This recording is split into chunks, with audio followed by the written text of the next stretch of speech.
Subscribe now and press the bell icon. Never miss an update.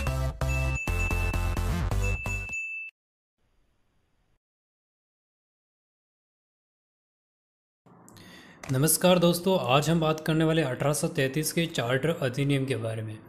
और इसे हम एक ट्रिक के माध्यम से याद करेंगे ताकि इसे लंबे समय तक याद रखा जा सके। ये ट्रिक है अपनी बेटा जनरल को 33 चाय की सर्विस विधि से दे। इस लाइन को आप 2-4 बार बोलोगे तो आपको याद रह जाएगी। इसके महत्वपूर्ण जो बिंदु है 1833 के अधिनियम के, उसे देख लेते हैं और इसके बाद ट्रिक का यूज़ करके अपन इस अधिनियम को पारित करने के मुख्य 2 रीज़न थे। औद्योगिक क्रांति के बाद उत्पादित सामग्री की बढ़ी हुई मात्रा, जिसे खपाने के लिए भारत जैसे बड़े बाजार की आवश्यकता थी, और दूसरा प्रमुख कारण था इस औद्योगिक क्रांति हेतु कच्चे माल की बढ़ी हुई मांग। इन दोनों कारणों को पूरा करने के उद्देश्य से 1833 का चार्टर अधिनियम को पारित किया गया और इसी अधिनियम को सेंट हेलेना अधिनियम 1833 के नाम से भी जानते हैं। अगर ऑप्शन में आ जाता है तो सेंट हेलेना अधिनियम किसे कहते हैं, तो 1833 के चार्टर अधिनियम को ही सेंट हेलेना अधिनियम कहते हैं। इस एक्ट से कंपनी के चाय और चीन के साथ जो व्यापार 1813 एक्ट के तहत दिया गया था, उसे समाप्त कर दिया गया। भारतीय प्रदेशों तथा राजस्व पर कंपनी के अधिकारों को 20 वर्ष के लिए और बढ़ा दिया गया, किंतु यह निश्चित नहीं किया गया कि प्रदेशों का प्रशासन अब ब्रिटिश सम्राट के नाम से किया जाएगा तथा भारत अब ब्रिटिश उपनिवेश बन गया।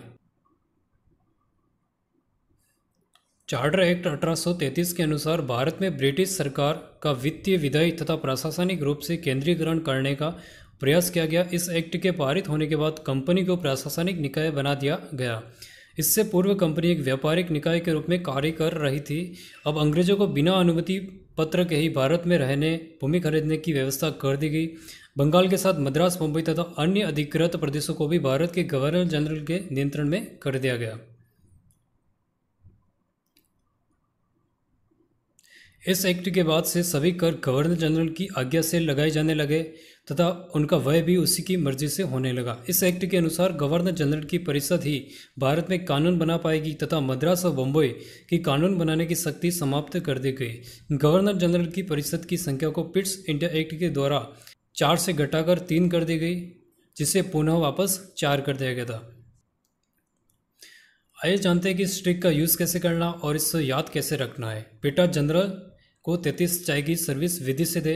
यहाँ पर बेटा का मतलब हो जाएगा भारत का प्रथम गवर्नर जनरल कौन था, बेंटिंग। दा का मतलब दास प्रथा का अंत हो गया। स मतलब सती प्रथा पर रोक लगा दी गई। 33 यानी कि 1833 का एक्ट, और चाय यानी कि चाय और चीन के साथ व्यापार पर एकाधिकार समाप्त कर दिया गया। विधि यानी कि